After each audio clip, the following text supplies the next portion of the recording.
교회 원성교회 말씀을 전하고 며칠 전에 듣고 오면서 원성교회를 한번 찾아봤거든요. 1902년에 설립되어졌다는 걸 보고 제가 깜짝 놀랐습니다. 제가 가본 교회 중에 가장 오래된 교회이고, 아까 장로님하고 잠깐 말씀을 나누었는데, 안림교회 다음으로 같은 해에 이 고령 지역에서는 어머니 교회인 이 원성교회 전통이 있고 또 역사가 있는 교회에 이렇게 하나님께서 은혜 주셔서 함께 예배드릴 수 있는 것이 너무나도 저에게는 큰 영광이고 너무나도 큰 감사입니다. 그런 생각 한번 해봤어요. 119년, 내년이면 이제 120주년인데 119년 전에 우리 주님께서 세우셔서 그 119년 동안 이곳에서 선포되어졌던 하나님의 말씀들, 그리고 그 말씀을 듣고 새 생명을 받아서 대를 잇고 대를 이어서, 그리고 그들이 지금 전국에, 그 후손들이 전국에 퍼져 있고 또 세계에도 분명히 나가 있을 것이고, 그걸 생각해 보니까 이곳에서부터 이 생명의 젖줄기가 고령 지역뿐만 아니라 한국 땅에 또 세계에도 이렇게 퍼져나가 있지 않겠는가 생각을 하니까 그게 감동이 되더라고요. 참 잘 지켜야 하겠다. 이 역사가 끝까지 주님 오시는 날까지 그 생명의 젖줄기가 또 우리 자자 후손들 통해서 계속해서 흘러가는 그 역할을 감당하는 교회가 되기를 위해서 기도해야 되겠다. 그런 마음으로 제가 오게 되어졌습니다. 저는 이란에서 5년 선교 사역을 하다가 추방을 당해서 말레이시아에서 또 이란 사역으로 이란 교회를 또 5년을 섬겼고요. 그리고 필리핀에 저는 바울 선교회 선교사인데요. 필리핀에 해외 선교사 훈련원이 있어요. 거기에서 또 선교사님들을 훈련하는 사역으로 3년을 이렇게 섬겼습니다. 13년간을 섬기다가 1년 작년에 안식년으로 들어와서 안식년을 했고요. 오늘이 안식년 마치는 날이에요. 그리고 내일이면 저는 이제 본부 사역에 부름을 받아서 저희 바울 선교회 본부 사역을 하게 되는데, 하나님께서 그걸 어떻게 하시고 정확하게 안식년이 끝나고 또 잘 쉬었지 하시면서 마지막 주일을 함께 말씀으로 나누게 하셨습니다. 짧은 시간이지만 주님께서 오늘 세례 요한을 통해서 주신 말씀, 그리고 제가 경험했던 잠깐의 말씀을 함께 나누도록 하겠습니다. 아마 예수님께서 세례를 받으시기 전이었던 것 같아요. 세례 요한이 요단강에서 세례를 주고 있었어요. 사람들이 몰려왔습니다. 세례 요한은 성령이 충만한 사람이었어요. 심지어 엘리사벳 엄마 뱃속에 있을 때에도 마리아가 잉태되어 왔을 때 그 아기 예수님을 보고 잉태되어졌던 그 아기가 막 움직였을 정도로 성령이 충만한 사람이었어요. 그 광야에는 다른 사람들이 찾아오지를 않아요. 늘 외로운 길이었고 그곳에서 석청과 메뚜기를 먹으면서 오직 하나님의 그 뜻만을 구하고 오실 메시아만을 기다리고 있었어요. 그리고 선포한 말씀이 회개하라. 이 말씀 때문에 사람들이 광야의 그 요단강으로 몰려오기 시작하는 거예요. 몰려오면서 세례 요한에게 세례를 받고 있어요. 그런데 어느 날, 이튿날 그렇게 되어 있죠. 예수님이 세례 요한에게 걸어오시는 거예요. 그리고 세례 요한이 그것을 보고 이렇게 말씀하죠. 구약의 이전의 수천 년 역사, 그리고 신약에 오기까지 어느 누구도 고백하지 않았던 고백이에요. 보라, 세상 죄를 지고 가는 하나님의 어린애. 세례 요한은 어떻게 예수님을 알아볼 수 있었을까요? 그리고 어떻게 이런 놀라운 고백을 할 수 있었을까요? 정말 그 영성과 그 성령의 충만함이 놀랍기만 해요. 세례요한은 광야에서 하나님의 말씀을 잘 알고 있었어요. 마지막 구약의 선지자였기 때문에 구약의 내용도 잘 알고 있었어요. 그래서 이 말, 오늘 하는 이 말이 그냥 한 말이 아니에요. 구약의 말씀을 잘 알았기 때문에 예수님을 보고 할 수 있었던 고백이에요. 대속죄일을 아시죠? 이스라엘 역으로는 7월 10일이에요. 그러면은 우리나라 역으로는 달력으로는 딱 요맘때예요. 10월에서 11월 사이. 그때 대속죄일이라고 있어요. 1년에 딱 한 번 대제사장이 성소가 있고 지성소가 있는데 그 지성소에 1년에 딱 한 번 들어갈 수 있는 날이에요. 무엇을 위해서 들어가느냐? 모든 이스라엘 백성들의 죄를 속하기 위해서 1년에 딱 한 번 그 지성소, 하나님의 언약궤가 있는 그 지성소에 들어가요. 근데 그냥 들어갈 수가 없죠.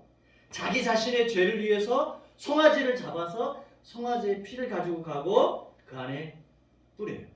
그리고 이스라엘 백성들의 죄를 위해서 염소를 잡아서 염소의 피를 가지고 가서 그 언약궤 속죄소에 뿌리는 거예요. 그때 염소를 2마리를 준비해요. 2마리를 준비해서 제비를 뽑아요. 그래서 하나는 여호와를 위해서 염소를 뽑고요. 여호와를 위해서 뽑힌 염소는 그 자리에서 잡아서 그 피를 가지고 대제사장이 지성소에 들어가는 거예요. 무엇을 위해서요? 이스라엘의 모든 백성들의 모든 죄를 용서해 주세요 하고 대제사장이 들어가서 뿌리는 거죠. 그리고 또 하나의 염소는 아사셀이라는 염소라고 해요. 아사셀이라는 히브리어 뜻은 멀리 보내다, 광야로 멀리 보내다라는 뜻이 있어요. 대제사장이 먼저 염소에다가 안수를 해요. 우리 이스라엘 백성들의 모든 죄를 이 염소가 지고 가고 그 염소를 멀리 보내는 거예요. 이미 준비되어져 있는 사람이 그 염소를 데리고 광야 아주 멀리 보내버리는 거죠. 그 뜻은 우리 죄를 이 염소가 짊어지고 가고 멀리 보내다. 우리에게서 이 죄가 이제 이 염소에게 전가되어져서 이 염소가 대신 우리의 죄를 짊어지고 멀리 다시 돌아올 수 없는 멀리 가다 라는 뜻이 바로 아사셀 염소예요. 근데 염소가 돌아오면 안 되죠. 멀리 보냈는데 우연치 않게 염소가 돌아오면 어떻게 돼요? 우리 죄를 다 짊어갔던 염소가 돌아오면 안 되기 때문에 때로는 그 염소를 낭떠러지에 떨어뜨려 죽였대요. 다시 돌아올 수 없도록.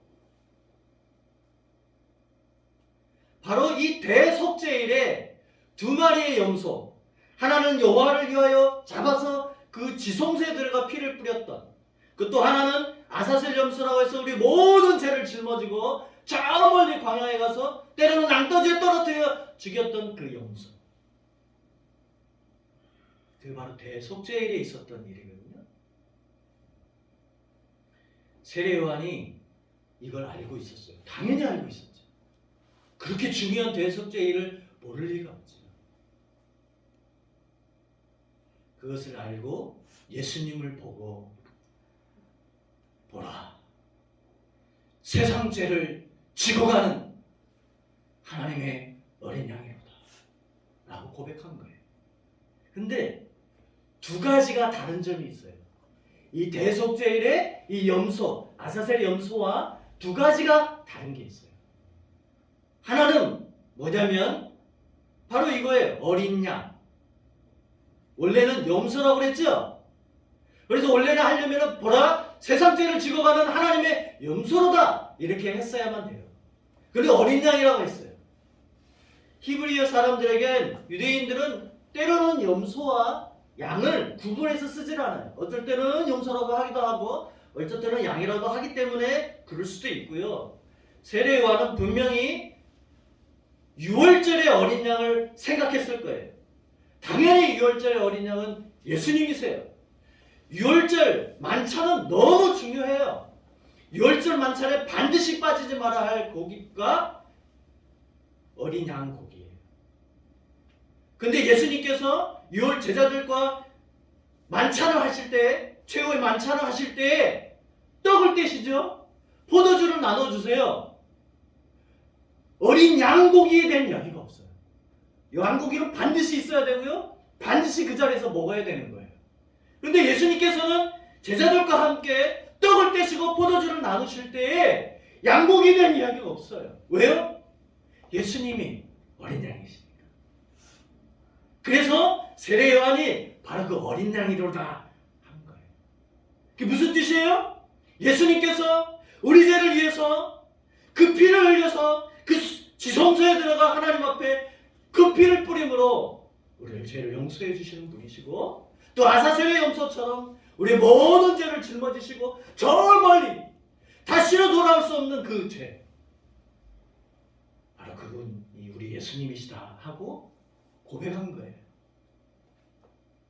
또 한 가지 다른 게 있어요. 염소와 어린 양. 또 하나 다른 게 뭘까요? 그건 바로 세상 죄를, 나는 세상 죄.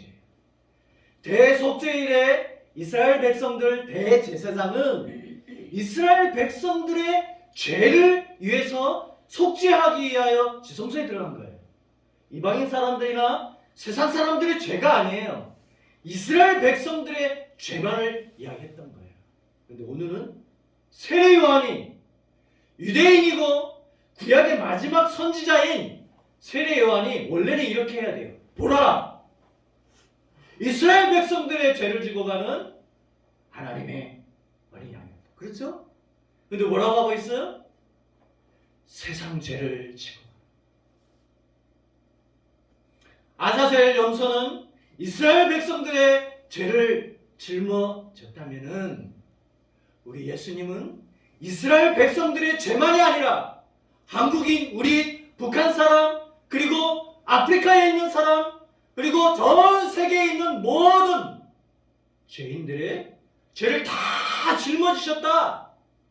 그 모든 죄를 예수님께서 위하여서 죽으셨다 라고 하시면서 세상 죄를 지고 가는 이라고 말씀하신 거예요. 아니, 정말 예수님께서 우리 죄를 위해서 십자가에 죽으신 게 맞나요? 정말 예수님께서 십자가에 죽으시면서 우리의 모든 죄를 용서해 주신 것이 맞나요? 어떻게 할 수 있죠? 그걸 어떻게 할 수 있어요? 대제사장이 염소의 피를 가지고 지성소에 들어가 피를 뿌리면서 하나님, 우리 모든 이스라엘 백성들의 죄를 용서해 주십시오 했단 말이죠. 근데 이스라엘 백성의 죄가 용서받았다는 것을 어떻게 할 수 있죠? 그렇게 하면은 그냥 죄가 용서되는 건가요? 어떻게 할 수 있어요? 만약에 대제사장이 그 죄가 용서함 받지 못했고 이스라엘 백성들의 죄가 용서함 받지 못했으면 대제사장은 지성소에서 죽어요. 나오지를 못해요. 그래서 대제사장이 들어갈 때는요, 발에 방울을 달았고 밧줄을 끈으로 묶었어요. 왜냐하면 죄 때문에 하나님 앞에 섰으면 죽을 수도 있거든요. 죽으면 또 다른 사람이 들어갈 수가 없잖아요. 지성소는 대제사장만 들어갈 수 있는. 그러니까 끈으로 이렇게 시체를 끄집어내려고. 그러면은 제가 용서받지 않은 거예요. 대제사장이 죽으면 그 자리에서. 근데 만약에 대제사장이 나오면, 지성소에서 나오면 용서 받은 거예요. 만약에 용서를 안 하셨으면 대제사장이 그새 죽거든요. 그러니까 대제사장이 지성소에 들어갔다는 것은 밖에 있는 이스라엘 백성들은 엄청나게 긴장하고 있는 거예요. 대제사장이 살아나올까? 정말 죽지 않고 살아나올 수 있을까? 그리고 숨죽여 기다리고 있는데 휘장의 문을 성소 앞에 나와 대제사장이 섰을 때에는 와! 우리 죄가 용서받았구나! 안 알 수 있었던 거죠. 예수님께서 우리 죄를 위해서 죽으셨다는 것, 그리고 우리 죄가 용서받았던 것 어떻게 알 수 있죠? 예수님께서 죽으시고 무덤에서 나오지 못했으면 저와 여러분 죄는 용서받은 게 아니에요. 그렇죠? 그냥 죽으셔서 무덤에 계시면 용서받은 게 아니에요. 저와 여러분 아직도 죄인이고 우리의 모든 죄값을 우리가 다 치워야 돼요. 칠 수 없지요. 근데 어떻게 알 수 있어요? 예수님께서 무덤문을 활짝 여시고 죽은 자 가운데서 살아나셔서 나오시면 우리의 죄가 용서받은 거예요. 그래서 예수님께서 무덤을 여시고 나오신 거죠. 부활하심을 보면은 저와 여러분의 죄, 모든 세상 사람들의 그 죄를 고백하는 모든 죄인들의 죄를 용서해 주신 거예요. 자, 세례요한은 보라 세상 죄를 죽어가는 하나님의 어린 양이로다 하고 예수님을 증거했어요. 저와 여러분도 예수님을 증거해야 되겠죠. 어떻게 증거할 수 있을까요? 어떻게 예수님께서 우리의 모든 죄를 위하여 죽으셨다는 것을 다른 사람들에게 이야기해 줄 수 있을까요? 제가 말레이시아에 있을 때예요. 말레이시아에 있을 때 한 선교사님 가정 집 앞에 이란 사람이 살았어요. 이란 사람이 이제 이란으로 돌아간대요. 근데 제가 이제 이란 사역자니까 이란 말을 할 줄 아니까 저보고 와서 복음을 전해달라는 거예요. 가기 전에. 그래서 그 집에 갔습니다. 갔는데 분위기가 이상하니까 맨 처음에는 한국 사람이 이란 말을 할 줄 안다니까 뭐 너무 좋아하는 거예요.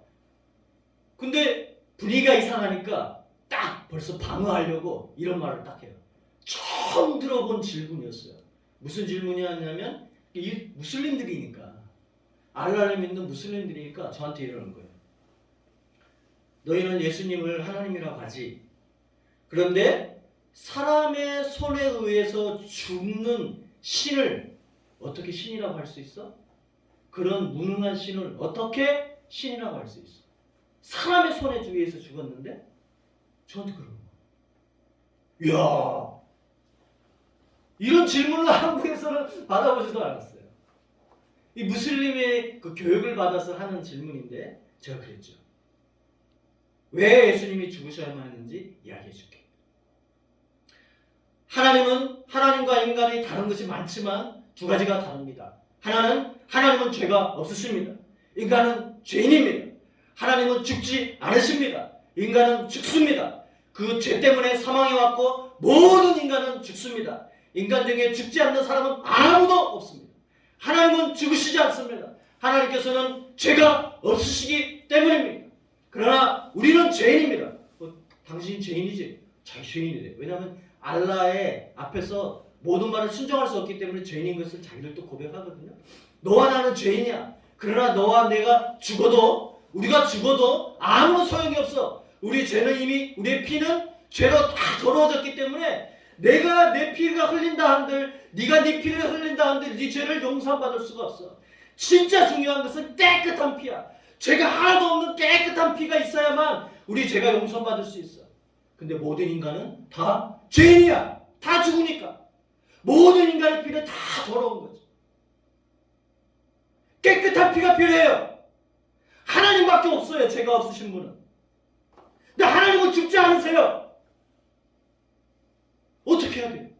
제가 그랬어요. 어떻게 하면 좋니? 한 가지 방법밖에 없다. 어떻게 하면 되죠? 하나님의 피가 필요해요. 죄가 없으신 분의 피. 근데 하나님은 죽지 않으세요. 한 가지 방법. 하나님께서 죽을 수 있는 인간이 되시는 거예요. 그래서 하나님의 아들이신 예수님께서 인간이 되셔서 이 땅에 오신 거예요. 왜요? 죽으시려. 깨끗한 그 피, 죽으실 수 없는 그 하나님께서 죽으시기 위해서 인간의 몸으로 이 땅에 오신 거예요. 우리를 위해서 그 피를 흘려주시려고. 제가 그 이야기를 했더니요, 그 자매가 막 눈물을 흘리면서 그 자리에서 예수님을 영접했어요. 그렇습니다. 저와 여러분의 죄를 위해서 죽어주셨을 뿐만 아니라 우리의 자자손손들의 죄를 위해서도 죽어주셨고요. 그리고 지금도 세계에 있는 모든 죄인들을 위해서 죽어주신 예수님이에요. 그 예수님을 전하는 것이 바로 우리가 해야 할 사명입니다. 예수님을 이야기를 하고 왜 예수님이 이 땅에 오셨는지를 이야기해주고 왜 예수님께서 죽으신 것이 우리의 죄를 용서받은 것인지 무덤에서 나오시면서 부활하시면서 용서해 주셨다는 것을 우리가 이야기하는 이 좋은 사실을 전하는 저와 여러분 그리고 원성교회 되어지기를 간절히 축원합니다. 찬송가 151장 만왕의 왕께 주께서 찬양하시면서 봉헌하겠습니다.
생사화복을 주장하시는 우리 하나님 아버지, 우리의 생명의 주가 되시는 우리 예수님,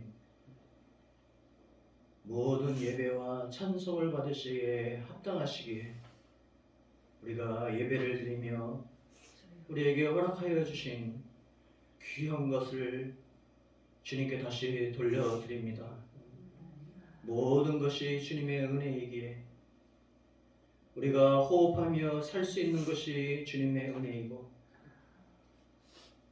우리가 자자손손과 함께 예배하며 믿음 가운데 신앙 가운데 살 수 있는 건 무한하신 주님의 은혜이며 죄를 인하여 죽을 수밖에 없는 우리들을 예수님 대신 죄값을